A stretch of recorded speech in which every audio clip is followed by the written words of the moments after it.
इस वक्त की सबसे बड़ी खबर निकलकर सामने आ रही है। नीतीश कैबिनेट की बैठक हुई है और बैठक में कुल 19 एजेंडों पर मुहर लगी है। तो बड़ी खबर आपको बता रहे हैं, नई सरकार की कैबिनेट की दूसरी बैठक हुई है और इसमें 19 एजेंडों पर मुहर लगी है। तो आपको जल्दी जल्दी तमाम वो एजेंडे बताने जा रहे हैं कि जिन पर मुहर लगाई गई है। नमस्कार, दर्श न्यूज देख रहे हैं आप, मैं हूं अनुराग। बड़ी खबर निकलकर सामने आ रही है, कैबिनेट की बैठक खत्म हो गई है। बिहार कैबिनेट की बैठक खत्म हुई है। सीएम नीतीश कुमार की अध्यक्षता में बैठक हुई है जिसमें कुल 19 एजेंडों पर मुहर लगी है। काफी महत्वपूर्ण बैठक है ये, क्योंकि कई बड़े एजेंडों पर मुहर लगने की उम्मीद जताई जा रही थी। तो खैर, अभी किन किन एजेंडों पर मुहर लगी है आपको हम बताने जा रहे हैं। तस्वीरें आप देख रहे हैं जो निकलकर सामने आई है। जो बैठक हुई है, बैठक में कुल 19 एजेंडों पर मुहर लगी है, जिसमें पहला एजेंडा जो है पर्यावरण, वन एवं जलवायु परिवर्तन विभाग की तरफ से वाल्मीकि व्याघ्र आरक्ष फाउंडेशन न्यास के लिए 15 करोड़ रुपए की राशि से कॉर्पस फंड के गठन की स्वीकृति दी गई है। तो पर्यावरण, वन एवं जलवायु परिवर्तन विभाग की तरफ का ये एजेंडा था, इस पर मुहर लगी है। पटना के संजय गांधी जैविक उद्यान प्रबंधन एवं विकास सोसाइटी के गठन हेतु संगम ज्ञापन एवं उपनियम 2025 की स्वीकृति के संबंध में, तो संजय गांधी जैविक उद्यान प्रबंधन और विकास सोसाइटी के गठन के लिए जो मंजूरी दी गई है। तो बड़ी खबर आपको बता रहे हैं, 19 एजेंडों पर मुहर लगी है। वित्त विभाग के जो एजेंडे हैं जिस पर मुहर लगी है, बड़ी खबर आपको बताएं, सष्टम केंद्रीय वेतनमान में वेतन पेंशन प्राप्त कर रहे राज्य सरकार के सरकारी सेवकों, पेंशन भोगियों, पारिवारिक पेंशन भोगियों का दिनांक 1/7/2025 के प्रभाव से 252% के स्थान पर 257% महंगाई भत्ता राहत का भुगतान एवं तत्संबंधी संकल्प प्रारूप की स्वीकृति के संबंध में। तो बड़ी खबर आपको बता रहे हैं, 5% महंगाई भत्ता जो है सरकार की तरफ से बढ़ाया गया है, उस पर कैबिनेट की मोहर लग गई है। तो बड़ी खबर आपको बता रहे हैं, जो वित्त विभाग का ये एजेंडा है इस पर मोहर लगी है। उसके अलावा पंचम केंद्रीय वेतनमान में वेतन पेंशन प्राप्त कर रहे राज्य सरकार के सरकारी सेवकों, पेंशन भोगियों, पारिवारिक पेंशन भोगियों को दिनांक 1/7/2025 के प्रभाव से 466% के स्थान पर 474% महंगाई भत्ता दिया जाएगा, यानी इनके भी महंगाई भत्ते में 8%। दरअसल ये पंचम वेतनमान का जो लाभ उठा रहे हैं और उसके पहले जो षष्ठम वेतनमान में 5% की बढ़ोतरी की गई है, जबकि पंचम केंद्रीय वेतनमान में जो कर्मी है उनका 466 के जगह 474, यानी कुल 8% महंगाई भत्ता बढ़ाया गया है। तो बड़ी खबर आपको बता रहे हैं, वित्त विभाग के कई बड़े एजेंडों पर मुहर लगी है। पंचम और षष्ठम जो कर्मी हैं, जो पहले से कार्यरत हैं या फिर पेंशन भोगी हैं, पारिवारिक पेंशन भोगी हैं, 5% और 8% में जो है महंगाई भत्ता उनका बढ़ाया गया है। वित्त विभाग का ही एक एजेंडा है अगला, 11/4/2023 के उपरांत 30 जून 31 दिसंबर को वार्धक्य सेवानिवृत्त वाले सरकारी सेवकों को मात्र पेंशन की गणना हेतु वैचारिक वेतन वृद्धि अनुमान करने के संबंध में। तो 30 जून या 31 दिसंबर को जो कर्मी रिटायर होते हैं, उनके जो सेवानिवृत्ति के जो पेंशन जो है उसका वेतन वृद्धि जो है उसका आधार पर लाभ मिलना चाहिए। इसे लेकर जो है इस एजेंडे पर मुहर लगाई गई है कैबिनेट की तरफ से, यानी जो कर्मी हैं जो उनके वेतन वृद्धि का लाभ मिले, वो जो रिटायर करते हैं तो उनको वेतन वृद्धि के लाभ के साथ उनका पेंशन जो है वो बने। वित्त विभाग का ही एजेंडा है, नेशनल इन्वेस्टमेंट एवं इंफ्रास्ट्रक्चर फंड लिमिटेड के माध्यम से राज्य की विभिन्न परियोजनाओं में सहायता प्रदान करने हेतु मेमोरेंडम ऑफ अंडरस्टैंडिंग पर स्वीकृति के संबंध में। तो वित्त विभाग का जो है कई एजेंडों पर मुहर लगी है। वित्त विभाग नीतीश कुमार के पास है। नीतीश कुमार के नेता जो हैं विजेंद्र प्रसाद यादव, वो वित्त विभाग का जिम्मा संभाल रहे हैं। तो वित्त विभाग के कई बड़े एजेंडों पर मुहर लगाई गई है। हम आपको बताएं, वित्त विभाग के ही अगला एजेंडा जो 7वां एजेंडा है, national stock exchange of India Mumbai द्वारा बिहार के युवाओं के सशक्तिकरण एवं हुनर विकास हेतु विद्यार्थी कौशल कार्यक्रम संचालित करने के लिए बिहार सरकार के साथ समझौता ज्ञापन मेमोरेंडम ऑफ अंडरस्टैंडिंग यानी एमओयू जो है हस्ताक्षरित करने की स्वीकृति के संबंध में, यानी नेशनल स्टॉक एक्सचेंज से जो है बिहार का समझौता हुआ है बिहार सरकार का, और इसके तहत जो है छात्रों को इसकी जानकारी दी जाएगी, बिहार के युवाओं को इसकी जानकारी दी जाएगी, उसके लिए इस पर मोहर लगाई गई है कैबिनेट की। तो बड़ी खबर आपको बता रहे हैं, मद्य निषेध उत्पाद एवं निबंधन विभाग का जो एजेंडा है बिहार दस्तावेज लेखक अनुज्ञप्ति संशोधन नियमावली 2025 की स्वीकृति के संबंध में। तो दस्तावेज लेखक अनुज्ञप्ति जो संशोधन नियमावली है उस पर मुहर लगाई गई है।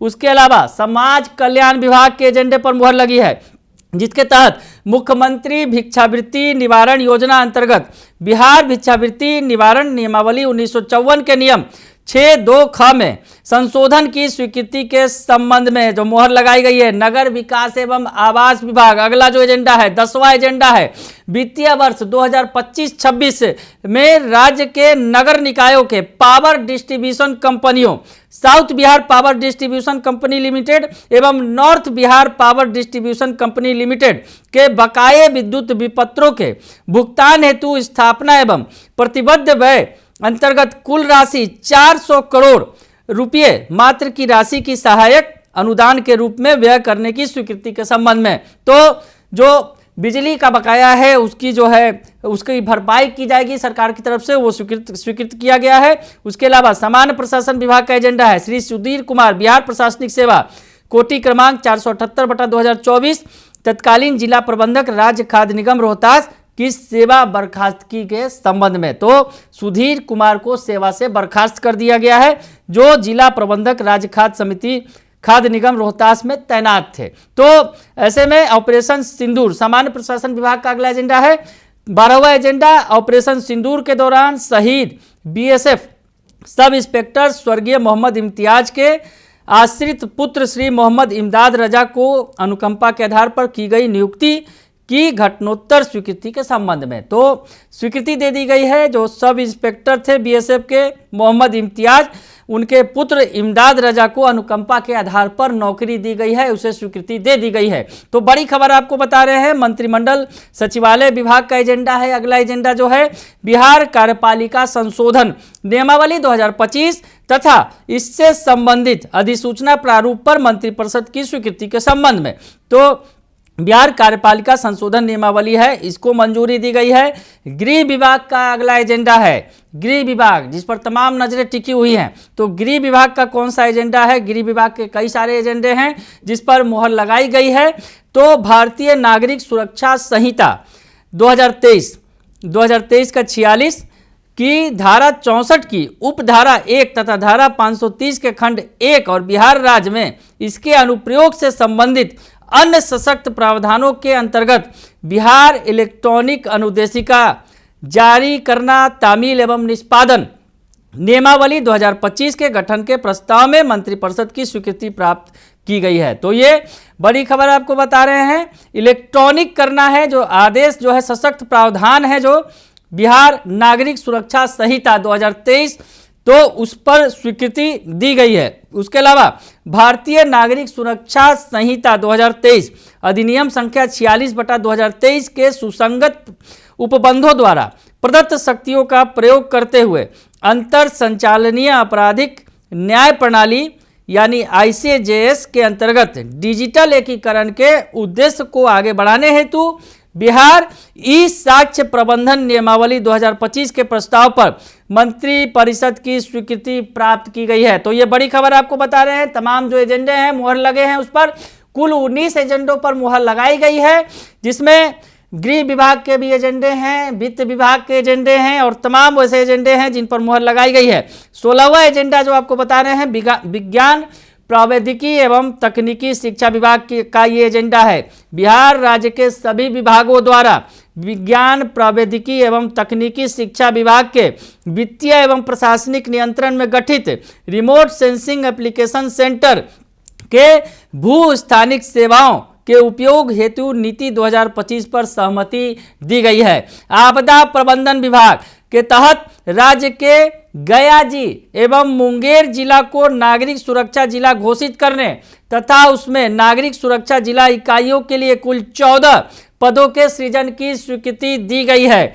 उद्योग विभाग का एजेंडा भी सामने आया है। तो ये बड़ी खबर आपको बता रहे हैं, उद्योग विभाग पर भी नजर थी और उद्योग विभाग में जिस तरह से सीएम नीतीश कुमार ने पिछले दिनों ऐलान किया था कि एमएसएमई के तहत जो है यहां पर उद्योग धंधों की स्थापना की जाएगी, तो उसमें बड़ा फैसला लिया गया है। उद्योग विभाग बिहार पटना के अधीन तकनीकी विकास निदेशालय का नाम परिवर्तित कर सूक्ष्म लघु एवं मध्यम उद्यम निदेशालय करने की स्वीकृति दी गई है। तो तकनीकी विकास निदेशालय का नाम ही अब एमएसएमई होगा, तो एमएसएमई का ये विभाग होगा। ये फैसला लिया गया है। हालांकि इसमें अभी बहुत कुछ कर रहा है। सीएम नीतीश कुमार ने खुद बताया था, पिछले दिनों उन्होंने शेयर किया था, सोशल मीडिया के जरिए बताया था कि किस तरह से उद्योग विभाग में बहुत कुछ करना है। तो एमएसएमई जो है वो खास अगर कहा जाए कि एमएसएमई जो विभाग है उसके तहत बहुत सारे काम किए जाने हैं। तो अब जो है एमएसएमई जो है बिहार के अंदर नजर आएगा, क्योंकि तकनीकी विकास निदेशालय का नाम बदलकर एमएसएमई किया गया है, यानी सूक्ष्म लघु एवं मध्यम उद्यम जो है निदेशालय बना दिया गया है। उसके अलावा खान एवं भूतत्व विभाग के तहत जो आखिरी एजेंडा है, खान एवं भूतत्व विभाग की तरफ से ये एजेंडा है, खान एवं भूतत्व निदेशालय को 2 निदेशालयों तथा खान निदेशालय एवं अन्वेषण निदेशालय के पुनर्गठन करने तथा खान निदेशालय को 2 उपनिदेशालयों यथा खनन उपनिदेशालय और सुरक्षा उपनिदेशालय में पुनर्गठित करने तथा इस हेतु विभिन्न पदों के सृजन के पुनर्गठन के संबंध में जो है स्वीकृति दी गई है। तो ये बड़ी खबर आपको बता रहे हैं। बिहार कैबिनेट की बैठक हुई है, सीएम नीतीश कुमार की अध्यक्षता में बैठक हुई है और कुल 19 एजेंडों पर मुहर लगी है। सबसे बड़ी बात कि जो सष्टम वेतनमान और पंचम वेतनमान का जो कर्मी लाभ ले रहे हैं उनमें क्रमशः 5% और 8% महंगाई भत्ते की बढ़ोतरी की गई है। बने रहिए दर्शक न्यूज के साथ, तमाम खबरों से आपको अपडेट रखेंगे। फिलहाल के लिए इतना ही, धन्यवाद।